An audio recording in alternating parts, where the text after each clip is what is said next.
Welcome viewers, you are about to hear a captivating tale written and narrated by me, Vincent Gray, exclusively for the Detective Chronicles channel. In a world of shadows and secrets, one society has remained hidden, manipulating the powerful and pulling the strings from behind the scenes. Don't forget to subscribe. Vincent Gray, Sherlock Holmes, The Secret Society of the Blind Owl. The fog clung to the streets like an invisible weight, casting the city of London in an eerie, otherworldly glow. It was a Sunday evening, the kind where the city seemed quieter than usual, yet its pulse continued beneath the surface. A distant clock tower told the hour, marking the passage of time in a city that never truly slept. The air, damp with the promise of an impending rain, had an oddly metallic scent, a smell that always made Sherlock Holmes think of puzzles, something broken, waiting to be solved. Holmes stepped off the cab and onto the cobblestone street with an almost uncanny grace, the sound of his footsteps muffled in the thick mist. His dark coat swirled around his legs, blending seamlessly with the shadows as if he were an extension of the night itself. The street lamps, faint pools of yellow light in the gloom, flickered above him, casting his angular features in sharp contrast. He did not seem hurried, yet he walked with a certainty, his stride long and purposeful. "Ah, Watson," Holmes remarked without looking at his companion, who had been trailing a few steps behind. "The city has an odd way of hiding things, but then, I suppose it always does." Dr. Watson, ever the faithful friend and chronicler, followed with his customary slight frown. Holmes' tone was always calm, but there was an undertone of something more. Curiosity, perhaps, or anticipation. Watson could never tell for sure. They reached the door of 221B Baker Street, the place Holmes had called home for years, the residence that seemed as much a part of him as the sharpness in his eyes. As Holmes opened the door, the familiar scent of tobacco smoke and old leather enveloped them. The cluttered yet methodically organized room came into view, a testament to Holmes's unyielding nature. Shelves upon shelves lined the walls, each containing volumes of books, scientific journals, and case notes. It was a space that reflected both his brilliance and his solitary existence. "Ex please, Mellabori." The fire crackled in the hearth, casting dancing shadows across the walls, yet the warmth it offered did little to soften the atmosphere. Holmes did not remove his coat immediately, but stood still for a moment, eyes scanning the room with a practiced efficiency. He often did this, taking in everything at once, as if the very walls had secrets to tell, if only they would speak. He turned his gaze toward Watson, who had seated himself at the small desk in the corner, preparing for what seemed like another long evening of analysis. "Watson," Holmes said, his voice low, "I received a letter this morning. An odd thing, really. It's from someone who calls himself the Blind Owl. A name I suspect meant to invoke a sense of mystery. Perhaps it is." He paused, holding the letter up to the dim light. "The contents are cryptic, though not without merit." Watson leaned forward, intrigued by the mention of something out of the ordinary. "And what does it say?" Holmes unfolded the letter, allowing Watson to read it for himself. "The secret society of the Blind Owl moves in shadows, unnoticed by all but those who dare look. A gathering of minds, powerful and clandestine. The game is set, the pieces in place. But beware. The owl watches, even with eyes that do not see." The message was simple, yet its implications were not lost on either of them. Watson's eyes widened slightly, his military-trained instincts alerting him to the weight of the words. "A secret society, you say?" Holmes's lips curled into a smile, though it was not one of amusement. "Indeed, a society whose very existence may be hidden in plain sight, yet whose influence, I suspect, reaches far deeper than we realize." Holmes paced the room slowly, the firelight glinting off his eyes. "I find it quite curious, Watson. A society such as this would certainly attract attention, yet there is nothing on record about it. No papers, no whispers, no trail of clues. At least not until now." Watson stood, moving toward the window to peer through the haze of mist that hung over the city. His reflection merged with the shadowy landscape, and he could not help but feel a twinge of unease. The mention of a secret society brought with it a sense of danger, and in Holmes' voice Watson heard a growing tension that only came when the detective was facing a puzzle he could not yet solve. "Do you think this is a case, Holmes?" Watson asked, his voice laced with both curiosity and concern. Holmes paused, his hands folded behind his back. He did not answer immediately, his mind clearly turning over the possibilities, unraveling each thread with methodical precision. Finally he spoke, his words deliberate. "It is more than a case, Watson. This is something much larger. A mystery that stretches beyond the boundaries of what we know, and I intend to find the heart of it. There is something more here, something dark, and I suspect it has already begun." As Holmes turned toward his desk, the only sound in the room was the crackling of the fire and the ticking of the clock on the mantel, a reminder that time was moving, even as Holmes prepared to step into the unknown. The following morning arrived with an oppressive quiet that seemed to have settled over London like a blanket, muffling the sounds of the bustling streets. Sherlock Holmes was already in motion by the time Watson arrived at their shared office space. A large room in their Baker Street apartment filled with shelves of cluttered books, half-completed cases, and a constant haze of tobacco smoke. Holmes, however, showed little interest in the stillness of the day. His mind, ever restless, was already far ahead. "Ah, Watson, you're just in time," Holmes said, without looking up from the stack of letters on his desk. "I trust you had a pleasant night? No odd dreams, no mysterious phone calls?" His tone was light, though his eyes remained focused on the paper before him. Holmes, ever the enigma, never seemed to show fatigue, despite the hours he would sometimes spend on his cases. Watson, accustomed to Holmes's playful banter, gave a slight chuckle, though it was tinged with the slight unease that had taken root in him since their last conversation. "A quiet night, thank you. But you seem as though you've already received more visitors than I have in a week." Holmes looked up, his face betraying a hint of amusement, but there was a sharpness in his eyes. "Indeed? I've received a summons of sorts, a curious one at that. We are to meet Lord Mortimer this afternoon, an aristocrat with a peculiar request. His daughter, Lady Evelyn, will accompany him, and I suspect she might have more to do with this case than he lets on." Watson frowned, suddenly more alert. He had grown accustomed to Holmes's ability to see things that others could not, to grasp at the details in the most mundane of encounters, and yet he still found himself intrigued by the mention of a nobleman in need of help. It was not often that such individuals sought out the likes of Sherlock Holmes. "An aristocrat," Watson mused. "What does he want with you?" Holmes stood, straightening his coat. "That, my dear Watson, is exactly what we will find out." He paused for a moment, as if weighing something in his mind. "But I suspect that it has much to do with the letter I received. I believe we are being drawn into something far more dangerous than a mere family dispute." Watson followed Holmes out of the flat and down the familiar winding staircase of their building. The air was crisp as they stepped onto the street, the fog that had settled the previous night now lifting but still lingering in patches across the city. A cab was waiting for them, and they both climbed inside, heading toward a mansion that lay at the edge of London's elite district. The drive was uneventful, but as they neared their destination, Watson couldn't shake the sense that something was off. It was not simply the strange request from Lord Mortimer. There was something in Holmes' demeanour, a slight shift in his usual composed manner, that made Watson uneasy. Holmes seemed more on edge than he usually was before a case, as if he were walking towards something inevitable. The tension between them grew palpable in the confined space of the cab, and Watson's mind wandered back to the letter, a message from the blind owl that spoke of secrets, shadows, and unseen forces at work. When they arrived, the estate stood before them, an imposing structure of brick and ivy, with large windows that reflected the morning light in a way that made it seem less a home than a fortress.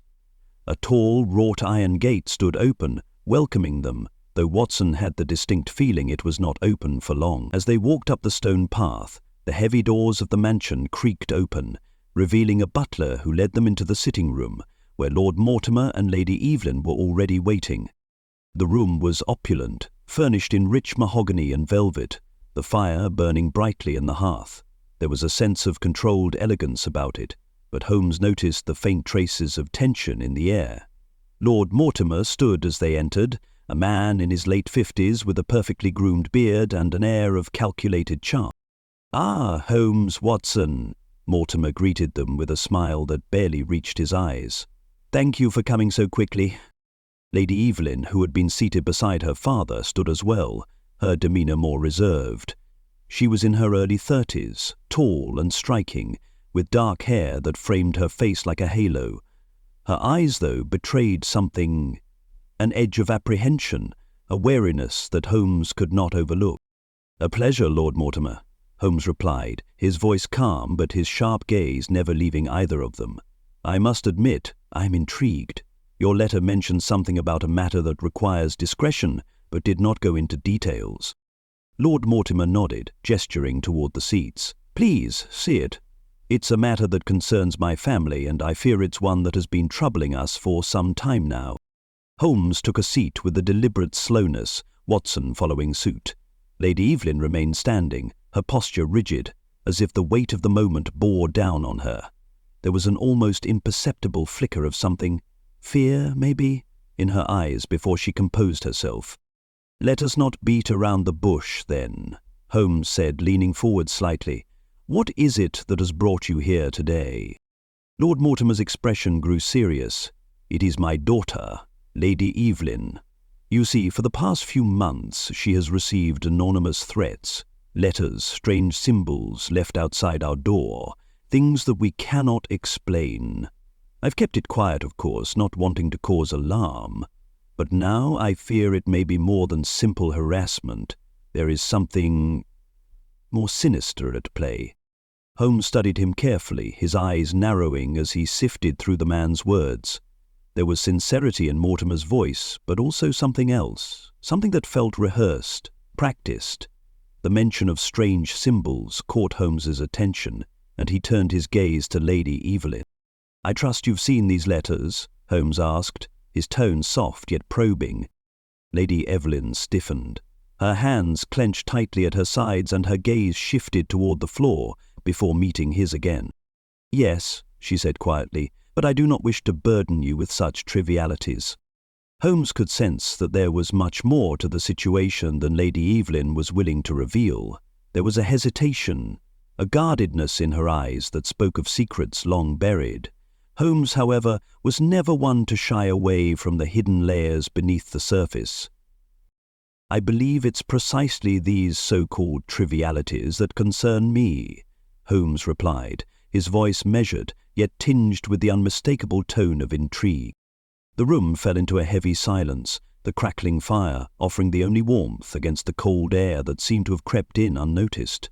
Holmes sat perfectly still, his eyes never leaving Lady Evelyn's face, watching for the faintest shift in her expression, the slightest flicker of a tell. Lord Mortimer, his hands resting on the armrests of his chair, looked over at his daughter with an air of quiet concern. His voice low as he addressed Holmes. "I understand your hesitation, Mr. Holmes. I know this is an unusual request, but these threats, they've escalated. It is no longer simply a matter of unsettling letters. There is something more." He paused, and his eyes darted to his daughter, who seemed almost too still, her gaze focused somewhere far beyond the room. Holmes leaned forward, his fingertips lightly touching the edge of his chair, his keen eyes never leaving Lady Evelyn. "What do you mean by more, Lord Mortimer? Have the letters changed in their content, or—" Lady Evelyn spoke before her father could continue, her voice trembling but her words resolute. "Last night, I found something," she said, her voice almost a whisper. She looked directly at Holmes now, as if seeing him for the first time. "A body." Holmes' gaze sharpened. "A body?" he repeated, the word hanging in the air with a gravity that had not been present moments before. He leaned in slightly, his interest piqued. "Where did you find this body, Lady Evelyn?" She swallowed hard. her hands twisting in her lap as if she could not quite keep them still. "In the study," she said quietly. "In the library, at the farthest corner of the house. He was someone I recognized, though I cannot place his name. I thought at first it was a trick, an illusion of my own mind. But he was there, lying in the dark with the same symbol, an owl, this time drawn on his chest." Holmes sat motionless for a long moment, absorbing her words. The air seemed thick with the unspoken horror of what she had revealed. Watson, who had been listening intently, noticed the sudden shift in the room's atmosphere. He had been on enough cases to understand that this wasn't mere coincidence. It was deliberate, a message. And the mention of the owl, that symbol which had been referenced before in the letter, the same one that haunted their thoughts. Holmes stood abruptly, his chair scraping against the floor. His voice was low, almost a murmur, as he addressed Lady Evelyn. "And you did not call for help?" He glanced at Lord Mortimer briefly before turning back to her, his expression serious, intense. "What exactly did you do when you found the body?" I froze." Lady Evelyn's voice faltered. She took a deep breath, her fingers clutching the fabric of her dress. "I thought about calling the police, but I couldn't. I didn't want anyone to know. I didn't want anyone to think the same thing I was thinking." "And what was that?" Holmes asked, leaning in slightly. "This man, whoever he was, had been part of something I don't understand, something that terrifies me." Holmes moved toward the door, his mind already racing through the possibilities, analyzing the few details they had. "We must see the body immediately." The urgency in his voice was enough to break the stillness, and Lord Mortimer rose from his seat, his face pale. "I will accompany you. It is in the library, as my daughter said. But please, Mr. Holmes, I beg you to be discreet." Holmes nodded without looking back. He knew that discretion was the least of their concerns now. "Discretion is not the issue," he murmured. "Understanding is." The library, located on the second floor, was vast, lined with shelves filled with leather-bound books and historical tomes. The scent of aged paper and dust hung in the air as Holmes stepped into the dimly lit room, his sharp eyes immediately scanning the space. The faintest trace of incense lingered in the air, the same scent that had been present at the crime scene the previous night. The body lay near the far corner, as Lady Evelyn had described. A man in his late 40s, dressed in a dark suit that had seen better days. His lifeless form was positioned oddly, as if he had fallen mid-stride, his legs splayed unnaturally across the polished wooden floor. His face was pallid, his eyes wide open, frozen in expression of shock or terror. Holmes knelt beside the body, his eyes flicking to the symbol that had been drawn in dark ink across the man's chest. An owl, its eyes empty and staring, just like the victim's. The sight of it sent a cold shiver through the room, but Holmes remained unshaken. This was a clue, plain and simple, a deliberate message placed where it would be found. He gently turned the man's hand over, revealing the same symbol drawn on his palm. A blindfolded owl, its eyes obscured by what seemed to be dark smudges, as if deliberately erased. The man had been part of something, no doubt, something that had now come to an end. "You recognize him?" Holmes asked, his voice distant as he studied the symbols. Lady Evelyn stepped forward slowly, her face pale as she looked down at the body. "No," she whispered, "but I believe he was part of the society. The blind owl, perhaps." Holmes glanced up at her, the corners of his mouth pulling into the faintest of smiles. It wasn't amusement that he felt, it was something more akin to satisfaction. The pieces were falling into place. "Indeed," he said, rising from his crouch. "This is no random death. Whoever is behind this has marked their territory. We are no longer dealing with mere threats, Lady Evelyn. This is something far more dangerous." He turned to Lord Mortimer. "You've been more involved in this than you let on. And I believe you knew this man, did you not?" Lord Mortimer swallowed, his throat tight. "Yes, Mr. Holmes. His name was Charles Thorne. He was a business associate. Holmes' eyes narrowed. And now he is dead, and your family is tangled up in something far larger than you realize. The silence that followed the discovery of Charles Thorne's body seemed to stretch longer than it should have, wrapping around them like a suffocating fog. Lady Evelyn stood at a distance, her expression unreadable, her hands clasped tightly together as if trying to hold herself together. Lord Mortimer remained at her side, a shadow of the man who had greeted Holmes and Watson with such calm. His face was pale, his eyes darting to the body and then quickly averting his gaze. Holmes, however, was absorbed entirely in his investigation. He moved with the precision of a surgeon, kneeling once more by the body, his fingers brushing lightly over the cold skin of the victim's wrist. He was looking for something, anything that might reveal more about Thorne, the manner of his death, or perhaps clues to the secret that seemed to envelop this entire household. Watson, ever the faithful companion, hovered nearby, his eyes trained on the details that Holmes seemed to absorb effortlessly. "Notice how his suit is in impeccable condition," Holmes murmured, almost as if speaking to himself. "Yet his shoes, well worn, are scuffed. His movements were hurried before his death. He wasn't simply lounging about." Watson nodded, glancing down at the man's attire. Thorne's clothes were rich, but there was an undeniable haste about them. A man who had been in a hurry, perhaps running from something. Or someone. Holmes stood, his fingers tapping thoughtfully on the back of a nearby chair.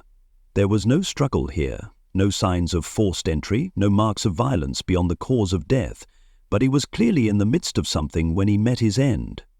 The owl symbol isn't just a marking, it's a statement. Someone wants us to understand what we're dealing with. The room seemed to press in on them, the weight of the atmosphere increasing with each passing second. Holmes's mind was a whirlwind of possibilities, his thoughts flicking between the threads of evidence, trying to pull them together. Watson, though aware of his friend's brilliance, couldn't help but feel the ominous nature of this case. The symbol was no ordinary mark. It was too deliberate, too meaningful. It wasn't just about a murder, it was about sending a message. Holmes turned to Lord Mortimer, his expression cool but intent. This man Thorne was likely involved in something far darker than a simple business transaction. "I believe you know more about him than you've let on. How was he connected to your family?"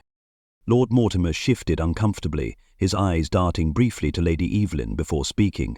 "Thorne was a friend of my late brother. They were involved in several ventures together, financial ventures, some of them legitimate, others less so. But I assure you, Mr. Holmes, I had no direct dealings with him in recent years.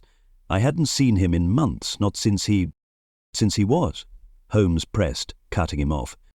Lord Mortimer hesitated, the faintest trace of unease flitting across his face. He became involved with a group I had no interest in and which I advised him to stay away from. I warned him, but it was too late. The blind owl had already taken hold of him. The mention of the group was enough to make Holmes' pulse quicken, though his expression remained unchanged. "The blind owl," Holmes repeated, the words like a key unlocking something in his mind. "You've mentioned them before. Tell me more." Lady Evelyn stepped forward, her voice soft but firm. "It's not something we speak of often, Mr. Holmes. It's not a group you want to get involved with. My father's right. There were dealings, and Charles Thorne was only one of many who were sucked into it. But the truth is, none of us knew the full extent of it." Holmes turned back to the body, his eyes flicking over the scene with renewed intensity. "The full extent of what?" he asked, his voice cool but his mind already racing ahead. "What was Thorne involved in?" "There were rumours," Lord Mortimer began, his voice tight. "Whispers of a society of men in power pulling strings from the shadows, but I didn't believe them. I thought it was just idle talk. But then, when Thorne disappeared," his voice trailed off and he looked at his daughter, clearly struggling with the weight of his own words. "I should have done more." Holmes's eyes flicked to the large, ornately framed mirror on the far wall, its surface slightly askew. There was a moment of silence as Holmes took a few steps towards it, his eyes scanning the area around it. He noticed the reflection of the room, including the body, but also something else. Something that hadn't been there before. "Well," Holmes said after a beat, his voice low, "it appears that we have a few more things to investigate." He moved quickly, examining the edge of the frame with his fingertips. After a moment, he gestured for Watson to come closer. "The mirror," he explained, his voice steady. "It's been disturbed. Someone has been here since the body was found, and they were trying to hide something." Watson leaned in, noticing the faint dusting of fingerprints on the glass. "But the mirror, it looks perfectly intact." Holmes smiled faintly. "Indeed. But that's the trick, Watson. It's the subtle disturbances that give things away. Whoever touched it didn't simply move it. They rearranged it carefully, as though trying to disguise something hidden behind it." With deft fingers, Holmes pulled at the edge of the frame, revealing a narrow compartment hidden within the wall. Inside, he found a small, folded piece of paper. Holmes held it up, the edges slightly crumpled, as if it had been hastily shoved away. Unfolding it, Holmes read the note aloud. "Meet at midnight. The blind owl has a new ally. The game begins again. Trust no one." A cold shiver ran down Watson's spine as he heard the words. It was a clear message, but the meaning remained just out of reach.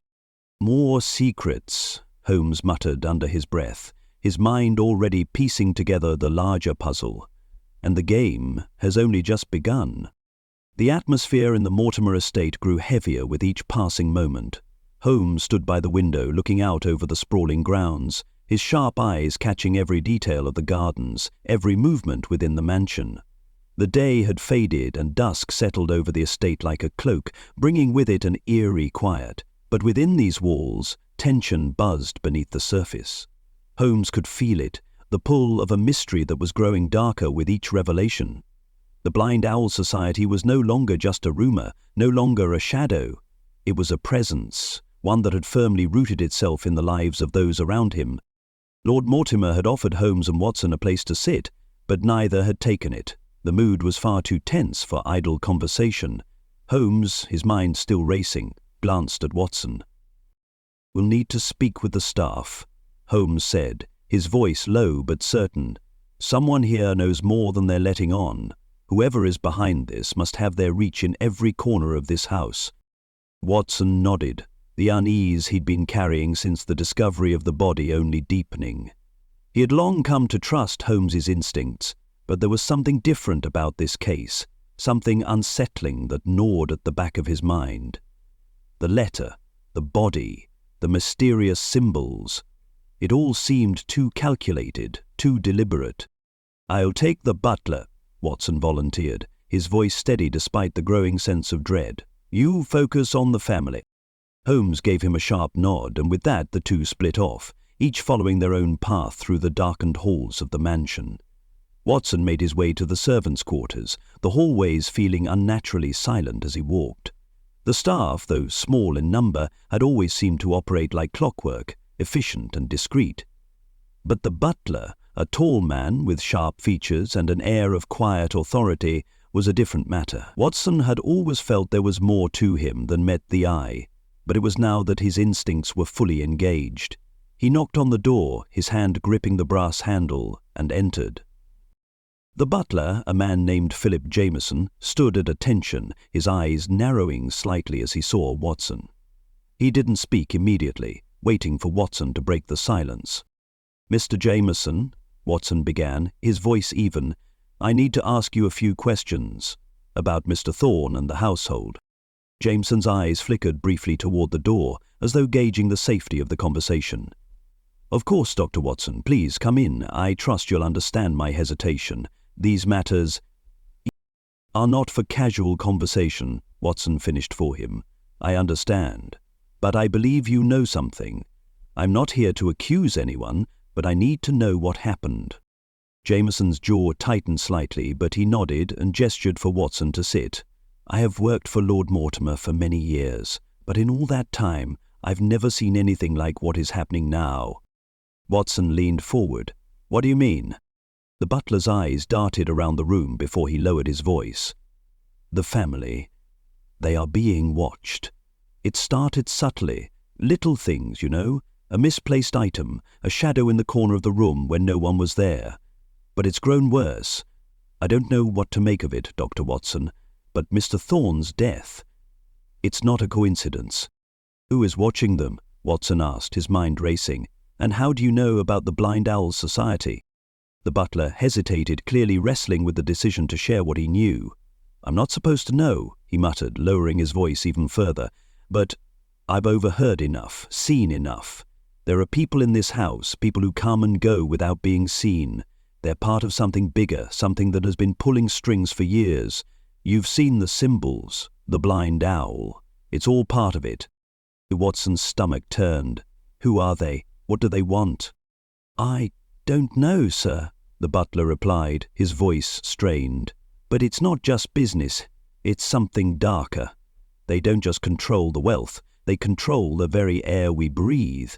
If they want someone gone, they're gone, and there's nothing anyone can do to stop it. Watson felt the weight of Jameson's words settle on him like a cold stone. And Thorne? Jameson's eyes flickered with a hint of fear. Thorne, he got too close. He started asking questions about the wrong people. He found something, and he paid the price. Before Watson could respond, the door to the servants' quarters opened with a soft creak, and Holmes stepped inside, his expression as calm and collected as ever, though there was something more intense behind his eyes. Dr. Watson, Holmes said, his voice laced with quiet authority, I believe it's time we spoke to Lady Evelyn again. The two made their way back to the sitting room, where Lady Evelyn awaited them. She was seated in the same chair she had occupied earlier, though now she looked more composed, as if she had steeled herself for what was coming. Her earlier tension had given way to a quiet resolve, but there was an air of sadness in her eyes that Holmes did not overlook. The game, he could see, had already taken its toll on her. Lady Evelyn, Holmes began, his voice gentle but firm, we need to discuss your involvement with Charles Thorne and the events leading up to his death. She met his gaze, her expression unreadable. I've told you everything I know, Mr. Holmes, she said, her voice steady, but with a trace of something else, something Holmes couldn't quite place. Holmes stepped closer, his eyes narrowing ever so slightly. Have you? You see, Lady Evelyn, it's not the things you say that interest me. It's the things you're not saying. The tension in the room thickened, and Watson, ever the observer, could see that Lady Evelyn was about to crack. It was only a matter of time before she revealed what she had been holding back.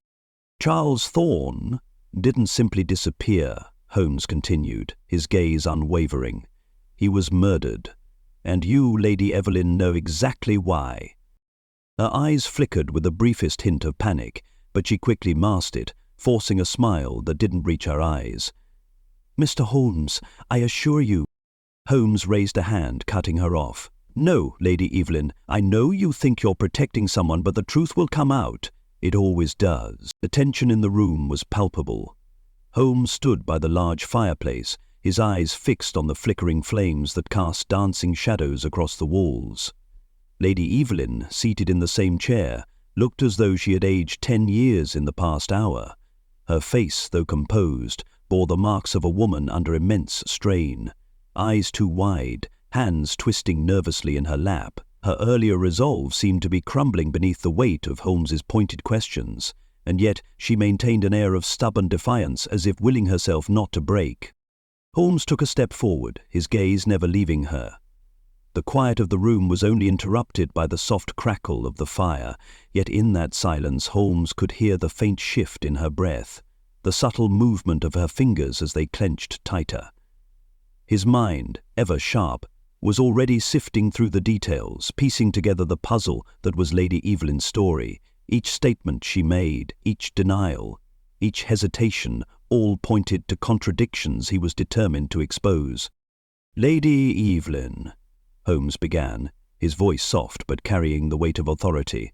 I've seen it before, the perfect facade, the one that holds steady until a single thread is pulled. You claim to know nothing about the Blind Owl Society, and yet your actions betray you. She stiffened at his words, a quick glance flashing toward her father, Lord Mortimer, who had been standing by the door, his face grim. He had not spoken much since their last exchange, but his silence was telling. Holmes was certain that he, too, knew more than he was letting on.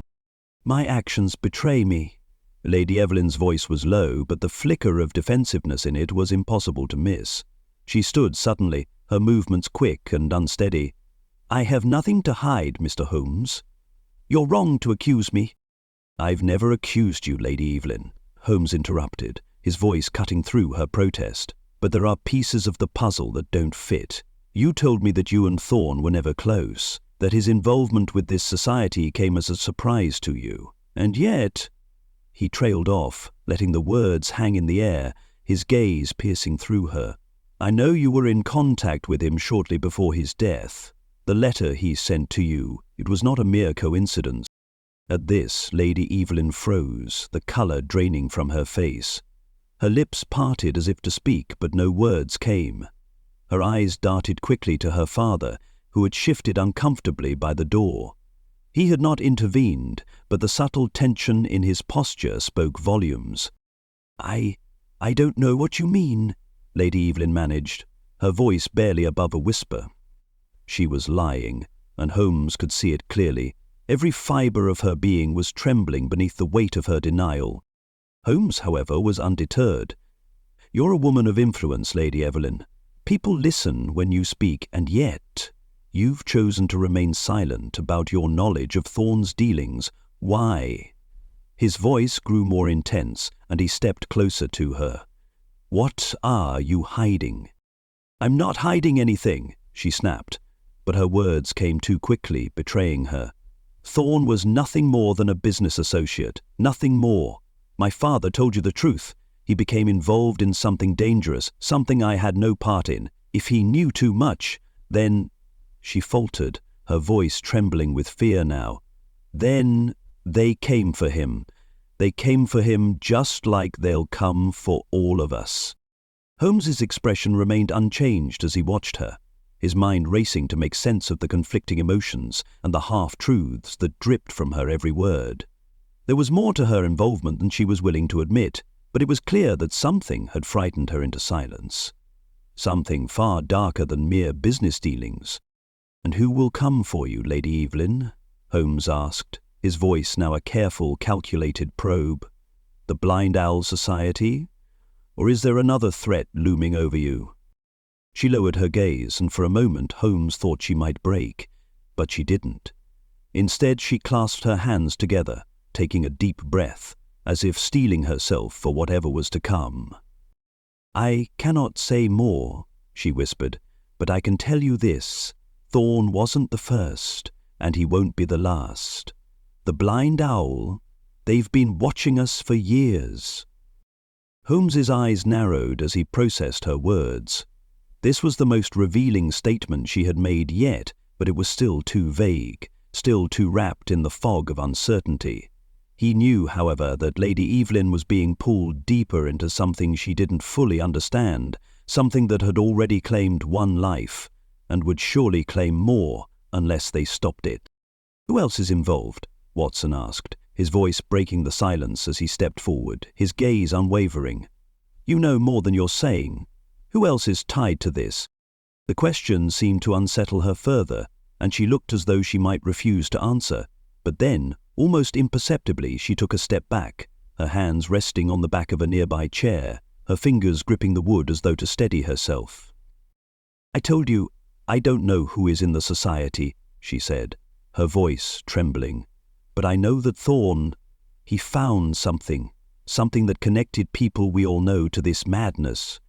I don't know what it is. I wish I did."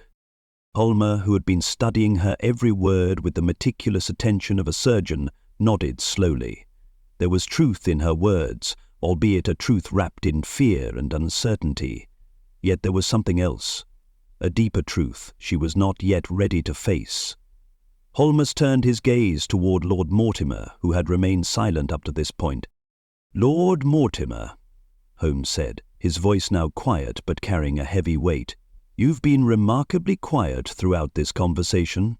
What do you know about the Blind Owls Society? Lord Mortimer's eyes flickered with the briefest trace of panic before he masked it, his features hardening. "I've already told you what I know, Mr. Holmes," he replied, his voice tight. "I've done all I can. I'm afraid I have no more information to offer." Holmes did not take his eyes off him. "No? You were once involved in these dealings, were you not? You were aware of Thorn's association with them long before his death. You knew what was happening and you chose to remain silent. Why?" Lord Mortimer's expression darkened and he finally spoke, his voice tinged with bitterness. "Because there was nothing I could do to stop it. I tried, but it was too late. The society has its claws in far too many places. There is no escaping it." The mansion was quiet now, the heavy silence pressing in on Holmes and Watson as they made their way through the labyrinth of halls and rooms. The weight of the case had settled around them, thick with the questions that had yet to be answered. Holmes walked ahead, his mind working at full speed, tracing each clue with precision.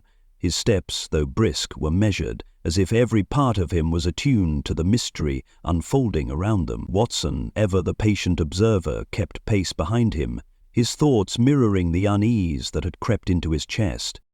They arrived in the study, where Holmes wasted no time in settling at the desk. The room, dimly lit by the fading daylight, felt oppressive.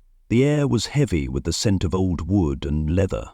Bound books, but it was the atmosphere, thick with uncertainty, that made Watson uneasy. Holmes had already begun sifting through the papers on the desk. Notes from the previous investigation, a few pages of correspondence, and the letter from Thorn that had brought them to this point. The mystery, Holmes knew, was bigger than they had yet imagined, and the stakes were rising. Holmes ran his fingers over the edges of the letter, his mind working furiously to connect the dots.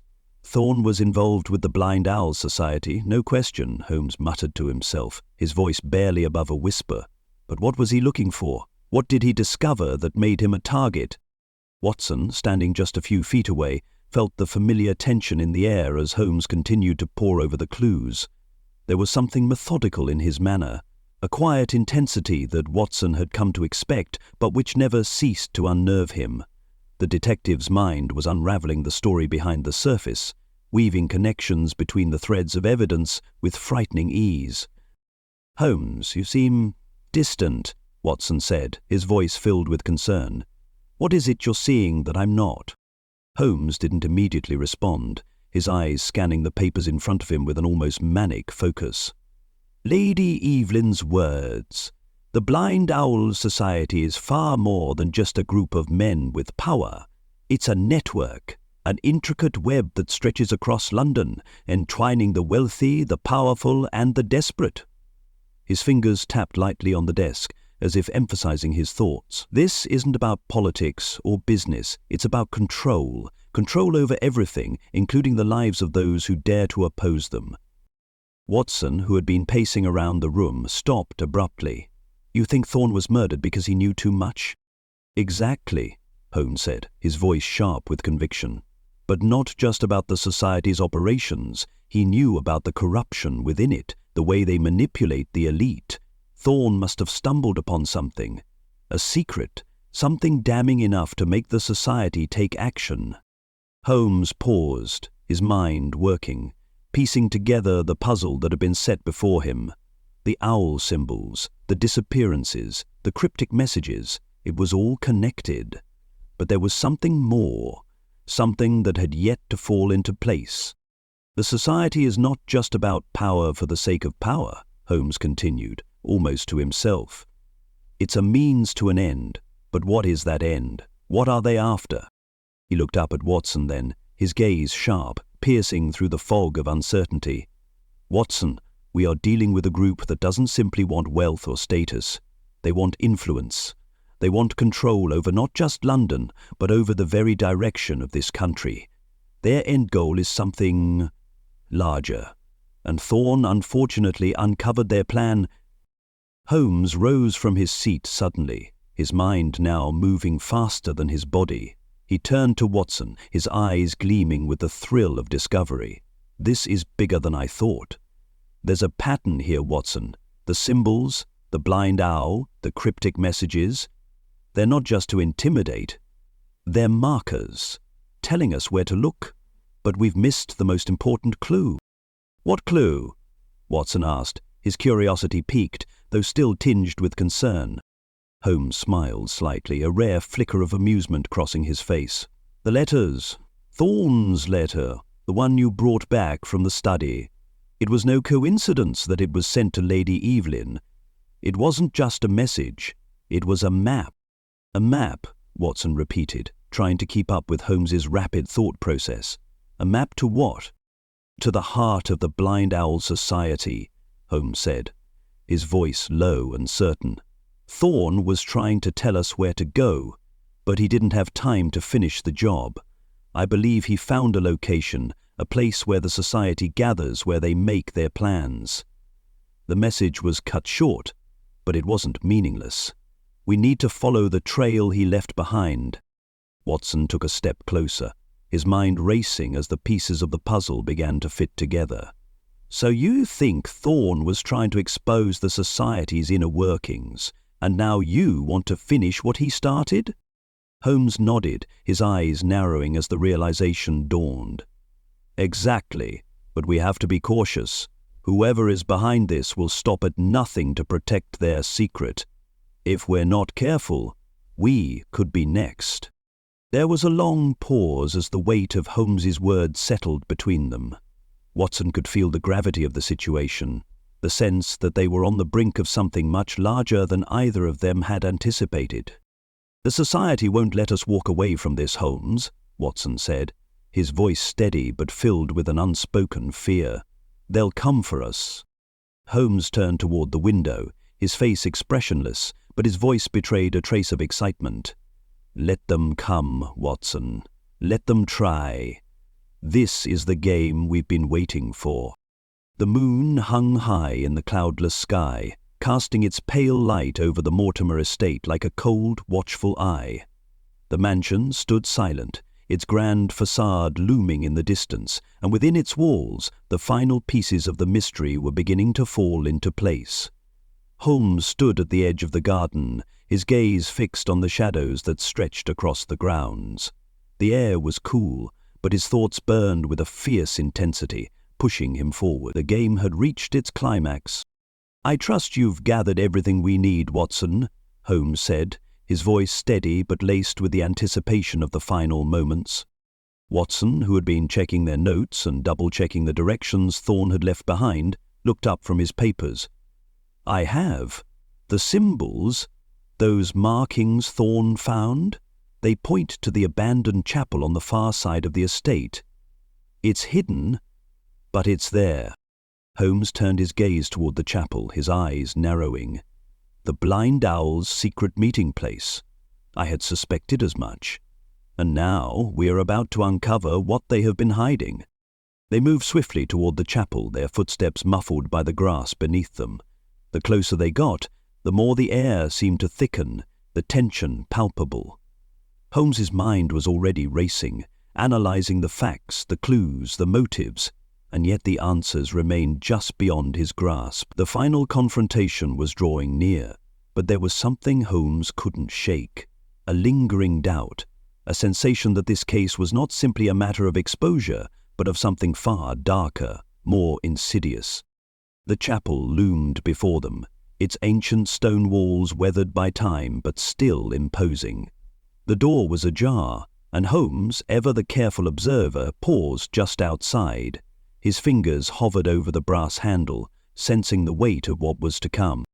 "We are not alone," Holmes muttered, his voice low as though he had expected this. "Stay alert, Watson." Watson nodded, his hand instinctively moving to the revolver tucked beneath his coat. The last thing they needed was to walk into a trap, but Holmes' instincts were rarely wrong. The door creaked as Holmes pushed it open, and they stepped inside, the air thick with the scent of mildew and old wood. The chapel's interior was bathed in the soft light of the moon, streaming through the broken windows in long, pale shafts.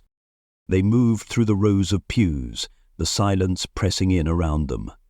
Holmes's sharp eyes scanned the room, noting every detail, every shadow that moved. There, at the far end of the chapel, A figure stood in the shadows.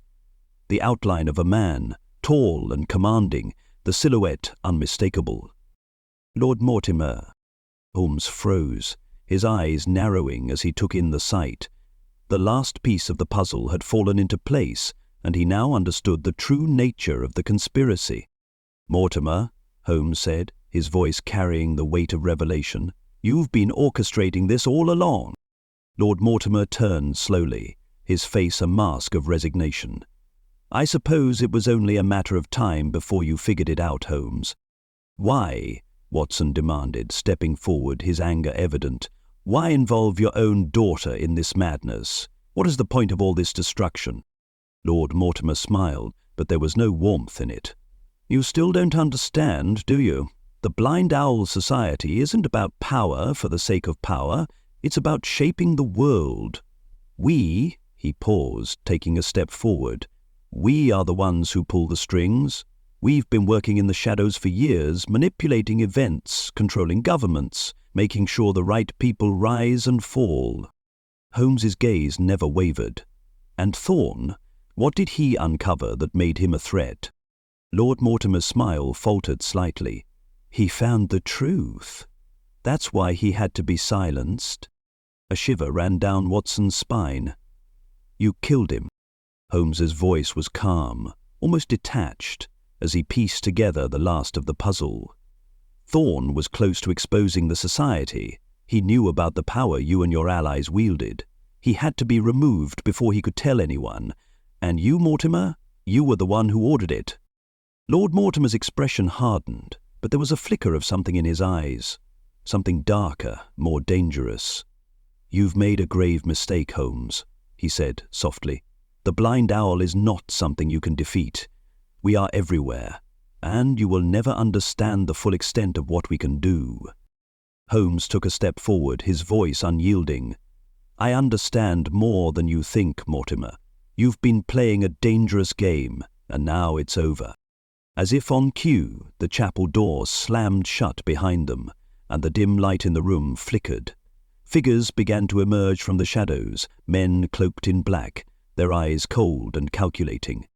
"They're here," Holmes muttered under his breath, but his stance remained calm, controlled.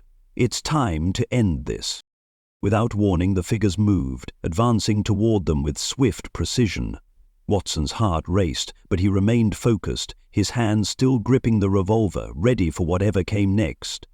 The tension in the air was palpable as they waited, Holmer's mind already analyzing the moves of those around them. Lord Mortimer stepped back, the faintest smile still on his lips. "You think you can stop us, Holmes? Think again." Holmes did not respond immediately. His sharp eyes flicked toward the figures, his mind calculating the best course of action. Then, with a swift motion, he turned to Watson. "We'll take them down one by one. Focus on their leader." The confrontation had begun. The confrontation was over as quickly as it had begun. The chapel, once an eerie place of shadows and hidden truths, now stood still in the aftermath of the storm that had swept through it. The floor was littered with the remnants of the conflict, broken pews, shattered glass, and the disarray of a battle fought in the dark. Holmes, standing tall at the center of the chaos, surveyed the scene with an air of quiet satisfaction. His pulse had quickened in the heat of the moment, but now, as the adrenaline began to fade, there was only a calm certainty in his movements. The figures who had once encircled them now lay unconscious or bound, their weapons scattered at their feet. Lord Mortimer, the man who had masterminded the plot, had been apprehended, his hands tied behind his back. His expression, usually so composed, was now one of defeat, his eyes hard, but filled with a bitter resignation. Holmes, his coat still impeccably neat, though dishevelled from the struggle, approached Lord Mortimer with a steady, unflinching gaze. "You've lost, Mortimer," Holmes said, his voice carrying the weight of finality. "Your society, your ambitions, everything you've worked for has crumbled in the face of truth." Lord Mortimer's lips curled into a tight, humorless smile. "You think you've won, Holmes? You have no idea what you've done. The Blind Owl will continue, and you You will be a footnote in its history." Holmes did not flinch. "The blind owl will fall," he said, his voice unwavering. "The truth has a way of tearing down walls, no matter how high they are built. Your society was built on secrets, on manipulation, but it could not withstand the light." The weight of the words seemed to hang in the air, heavy and unyielding. Mortimer glared at Holmes, his eyes burning with the frustration of a man who had come so close to his goal and lost it all in a single moment. Holmes turned away, his attention now shifting toward Lady Evelyn. She had been silent throughout the confrontation, her eyes fixed on the ground, her expression a mixture of guilt and sorrow. Now, as Holmes walked toward her, she finally looked up, her face pale, her lips trembling. "You knew," Holmes said softly, his voice not accusatory but filled with an understanding that seemed to weigh heavily on her. "You were caught between loyalty to your father and the truth. It was a terrible position for anyone to be in." Lady Evelyn swallowed hard, her eyes filling with tears. "I never wanted this, Mr. Holmes. I never wanted any of it." Her voice broke as she spoke, and she took a step back, as though trying to distance herself from the weight of her actions. "I was afraid. They had my father in their grip, and when he started questioning things, I feared the worst." Holmes regarded her for a long moment, his eyes softening, but his words still precise. "You did what you thought was necessary to protect your family, Lady Evelyn, but the truth was the only way out. Now, it is time to face what has happened." She nodded slowly, her tears falling freely now. "I know. I just didn't realize how deep it all went. Thorne was right to investigate, but he paid the price for it. And now, I don't know where to go from here." Holmes stepped closer, his gaze not unkind. "You'll find a way, Lady Evelyn. The past cannot be changed, but the future is yours to shape. Just make sure that you do so with honesty." The silence stretched between them, heavy but not uncomfortable. Watson, who had been standing off to the side, stepped forward, his eyes filled with empathy for the woman who had been caught in the web of secrets spun by her own father. But there was something else in Watson's gaze, something more grounded, an understanding that the end of this case marked the beginning of something new for them all. "Lady Evelyn," Watson said, his voice steady, "you are not alone. There are people who will help you, people who will support you in making things right. It's never too late to choose a different path." Holmes gave Watson a brief, approving glance before turning back to the scene around them. The sounds of the night had begun to return, the rustle of leaves in the wind, the distant hum of the city, but the weight of what had transpired would linger for some time. The Blind Owl Society, a shadow in the city's underbelly, had been exposed, and with it the lives of those caught in its grip would change forever. Holmes stepped toward the door of the chapel, his silhouette framed by the moonlight that spilled in through the broken windows. He paused, taking one last look at the scene before him, the faces of those who had been complicit, the remnants of the violence that had unfolded, and the quiet aftermath that followed. The case was solved, but the questions lingered. There were always more mysteries to uncover, more truths to reveal. "We'll take them to the authorities," Holmes said, his voice resolute, breaking the silence. "But this is only one chapter in a much larger story."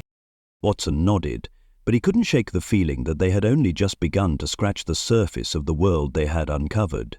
He had seen Holmes face countless cases before, but there was something different about this one, the way it had burrowed into the heart of a secret society, twisting everything they thought they knew. As the authorities arrived, the first rays of dawn began to break over the horizon, casting a golden light across the chapel. For the first time in what felt like weeks, Holmes allowed himself a quiet moment of reflection. The puzzle had been solved, the mystery unraveled, but something in his eyes told Watson that there would always be another case, another secret, waiting in the shadows. "Come, Watson," Holmes said, turning toward the door. "There are still mysteries to be solved." And with that, the two of them stepped into the light of the new day, leaving the darkness behind, at least for now.